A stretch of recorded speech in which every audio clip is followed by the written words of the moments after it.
Okay. This feels Okay. so official. Like, It is very man, official. like, I don't know. What's behind me? There's artwork behind me. That's cool. Okay, all right.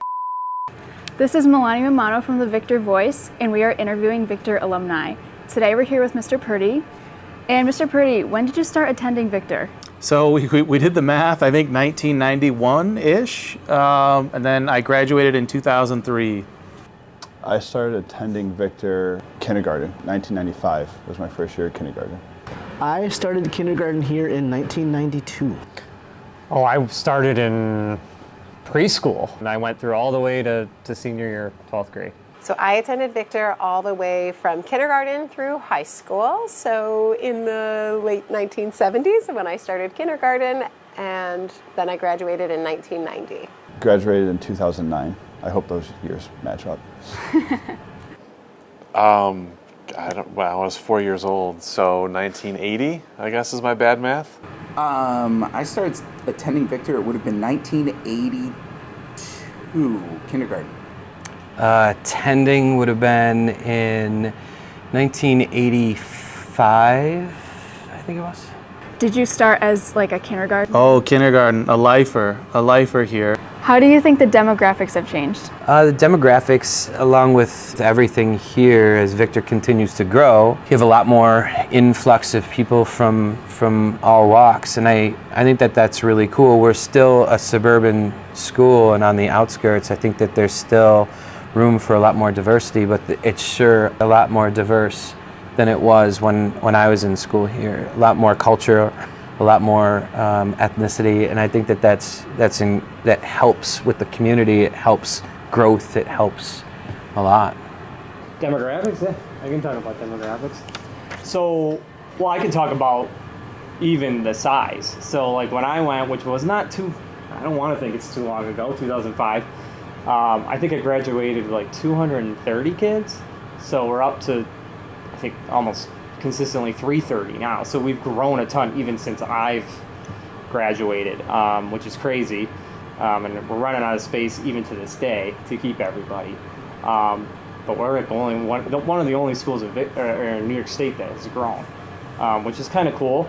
But I think with that growth, obviously demographics have changed and shifted, and I think we're way more diverse, which is a really good thing, I think, for Victor. I think we're diverse in a lot of different ways, culturally, demographically, socioeconomically. So there's a lot of different ways we've changed as we've grown that I think have made our school a lot more diverse, which again, I think has been a really good thing. And is able to expose all of our students to different things that I don't think I had as much exposure to when I went to Victor. So I think it's been a really good growth and a good change in the demographics, and I hope it continues, and you can have a real well-rounded education here. We're exposed to a lot of different things and different cultures too. Certainly just our sheer numbers. When I graduated from Victor in 1990, I graduated with a group of 175 people, and now graduating classes have, mid 300s. So certainly that larger just number of students. But then I always say that when I graduated from Victor, we were a little bit more rural/suburban, and I feel like we've really kind of moved into like a full-blown suburban area with all the development, which, more people. I do think there's greater diversity, which I think is a positive change for Victor. But you do see also some bigger stretches between. So there was always economic diversity in Victor, and especially after moving away and coming back, I feel like the spread between, a greater spread between different economic levels in Victor than maybe when I grew up here. And maybe it's a little more obvious. All right, so looking at the town of Victor rather than the school, what kind of stood out to you, and has anything really changed? I mean, obvious things are just the explosive population growth, and I would say within that, when I was a kid, there was, of course, it's all proportional, right? But there was more of the town, I think, was probably middle class.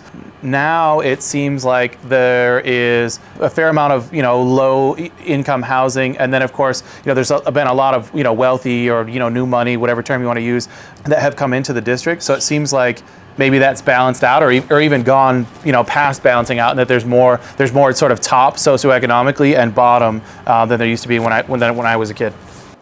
So when I was in school, no one knew what was past the Eastview Mall. Like, people from Pittsford and Brighton and the city would get to Eastview and then stop and didn't realize that we even existed. We were a bunch of farmers and hicks, and no one knew who we were. Now it's like this huge, like, I don't know, it's like a landmark of suburbia. It's crazy. It's just totally switched. Now everyone knows where we are, and then our sports teams put us on the map and the campus and all that. So we went from like no one knew who we were to apparently everyone wants to live here. And then demographics wise, I think growing up I might have had one African American family in town that I knew about. We had one family right from Vietnam, and like a sprinkling of a couple other nationalities and ethnicities, but not a lot. It was very white, so I kind of enjoy that we're still heavy-handed on that side, but we're starting to sprinkle in some different ethnicities in town, which is nice too. So the demographics has stayed the same, but I like that as we're shifting a little bit. I kind of enjoy seeing that. So, what were the most popular like courses or clubs when you went to school versus? Okay. I feel like still the most frequently taken AP was probably AP US. It is still the best class on campus. The viewers already know this. Varsity club was huge, and at the games you could have food in the gym, so varsity club would make popcorn and sell snacks, and then we'd all, if you were on a varsity team, you could join the club, and then you'd go to like Red Wings games together or Amherst games together. So that was a really cool club to be in. I remember I was on varsity club and boys leaders club. I don't know, there weren't nearly as many. oh my God. I mean, all of them? Someone asked how many AP classes did you have when you were in school here? I remember I took AP Studio Art, so maybe 4. We had a couple AP Science classes, but now it seems like everything is advanced, so we didn't have any of that. It was just kind of you did Regents or you didn't. Well, I mean, there's always a strong emphasis on like sports and stuff, but there was, I've noticed that there's like outdoor activities clubs gotten a lot bigger with Cromwell. That's really cool. Forensics was not an option when I was a student here. I think that's really cool that you guys have that. Yeah, I don't remember. We had typing. Oh, really? I remember typing was a class you could take. And it was down right near where I think it is Miss Marvin's junior high art room now, so the typing room was, and everyone learned typing, which was so weird now that you can even say that, but. And also, I mean, I'm a musician, and they started the indoor drumline the year after I graduated, and that's something that will always frustrate me because we were the kids that generated interest for that activity, but yeah. I don't remember too many for me personally that I was participating in, except for, then other activities like student council. I think I was a member of that, and art club just because I liked hanging out in the art room, but, I remember I took every art class offered here at Victor. Every single one. So I remember that. With the growth came some really great opportunities for course offerings, for students who are pursuing pre-engineering, like the project Lead the Way, that was never here. So with the growth, some of those nice extensions have been a positive for us, I think. How has the campus changed since you were first introduced here? Oh man, so I think my friends always ask me, like, is it weird teaching at the school you went to school at? And I always say no, because this isn't my school. This actually where we're sitting was a baseball field, I think. So my high school was the junior high, and then my junior high was the ECS. So everything kind of shifted. So that was a big change. So I became teaching here. It was a little bit easier because it didn't feel like my old school. If I was in the junior high, it'd be really weird because like my art room was now Mr. Levy's science room, I think, and stuff like that. So the campus has obviously gotten bigger. I had a basketball practice and I walked to the primary building trying to find my old rooms, and it got to be confusing because they added on a big chunk I forgot about. So everything's been just kind of added on. Everything's just been kind of, a new piece has been snapped on. So it's just gotten a lot bigger. And the athletic fields are a whole lot better now than they were when I was here. They were just a muddy mess every time you went to go use them, so that's always been kind of nice. when my whole family went here. So when my father was here, it was just the ECS, and then he was the first class to graduate out of the old senior high, the current junior high. So just the size of it. Luckily, when they started the campus, they had the foresight to buy all the land from the farmer and keep our campus closed, which I think is one of the most unique things about our campus. It makes it easy for students and staff to go to games, to walk the campus, and have just a safe place to be. Wow. How hasn't it changed? When I was a kid, some of the growth was kind of starting to happen, right as I was finishing up. And then it was really strange, not just campus, but town. I was only at Hobart, but it's like you're not really paying attention to all the nooks and crannies of town, while you're away at college or whatever. And then it was all of a sudden I came back afterwards, and it just felt like everything was different. And every farm field that I worked as a kid, was now a neighborhood, and that just kind of continues to accelerate that way. So we were just talking about this in my class the other day, that the part of the building that I teach in here at the high school was not even there. That was, part of an empty field that went up to a practice field and a cornfield. So certainly lots of expanding of the buildings. What you all think of as the early childhood center, that was my junior high.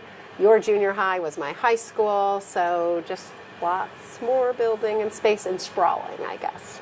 What school traditions no longer exist, and do you think they should be brought back?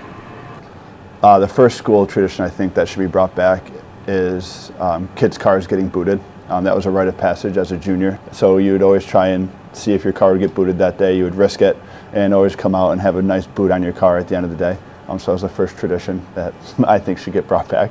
Well, the senior dance at the pep rally started my sophomore year.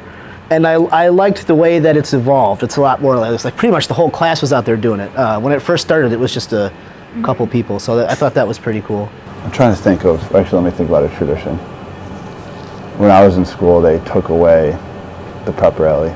Oh, really? But then they brought it back my senior year, so I'm glad they did that. And you guys can still do that. We started the senior dance thing.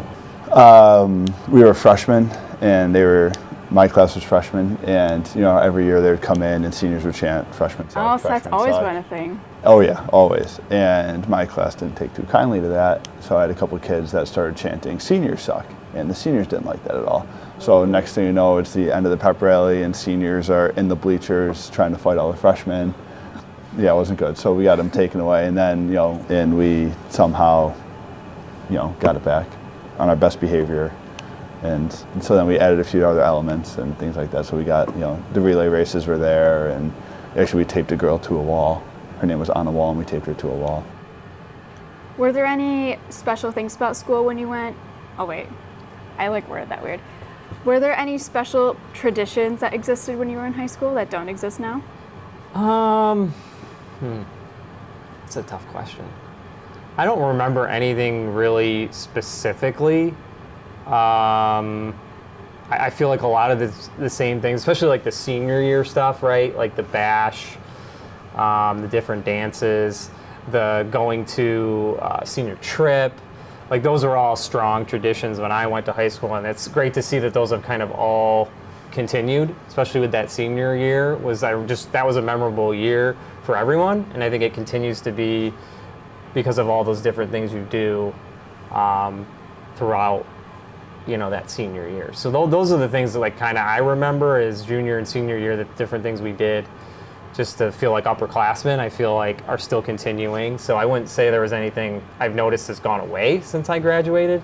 And it's nice to see that some of those things that upperclassmen do in high school have continued. All right.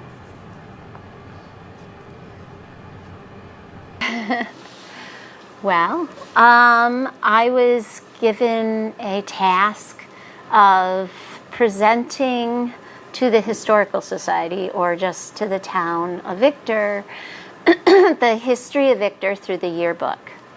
And I honestly had no idea how to do that. But talking to the journalism class, I had two volunteers that would help me, and we realized I knew there were a few alumni that taught in the high school, but we found out there were 18 staff members that graduated from Victor that worked in the high school. So this is just an interview to find out what's interesting about the changes, what it was like when we were in school and or they were in school, and what it's like now. So that's pretty much it. All right. And you graduated in 2003, correct? 03. All right. Oh no. Oh no. All right. Oh, we gotta do like the hold up and shame my school picture. School picture shame. Look at this. Look at this guy. Fresh off of I don't even know. Fresh off a bull, staring at what could be. All right. Thanks, guys. Yeah. Do I have to embarrass myself and look at my photo? Yes. I am on the front page, though. I'm right there. That's me, Oh, me in nice. study hall. Yeah, reading a Rolling Stone magazine. How hip and cool am I? Well, does this look familiar? Oh boy. Look at, I got like a suit on. I still love my quote. It's a good one. I don't know why I'm wearing a tie, but yeah, that's cool. So I'm supposed to find me here? Oh God, there it is. Wow. What do you mean, wow? No. Man, kinda am I look the supposed to same. show the camera or something? Or so they took this picture. I did like the photo studio thing, and then my mom got like not the test ones, like the practice, whatever. What are they called? I don't know. They give you like a proof, like, hey, check them out. Do you approve? Okay. Mom was like, no, I don't approve. They're terrible. So we got a new photographer. They retook them. They came out awesome. I looked like my own like alt rock album cover, with my flannel on, this cool lighting. So I got them retaken. I was like, oh sweet, here's my new senior photo. And then I asked Norm Cole 100 times, did you get my new photo? Did you get my new photo? He's like, yes, we're good to go. And the old one got put in. So my cool alt rock Pearl Jam cover album one did not make it in, and my bad one made it in. I know. So anyway, I do like my quote though. Did you read my quote? What is your quote? The world is full of cactus, but we don't have to sit on it. Oh, I like that. Yeah, me too. I like It still that. holds up. Yeah. Yeah. So All right. cool. Perfect. Thanks, Melania. Thanks, Mr. Redout. Thanks, Mrs. Holtz. You said was very ripped up, but I feel weird not having it here. And there's also a lot of profanity. And I also think your picture was ripped out. You're right.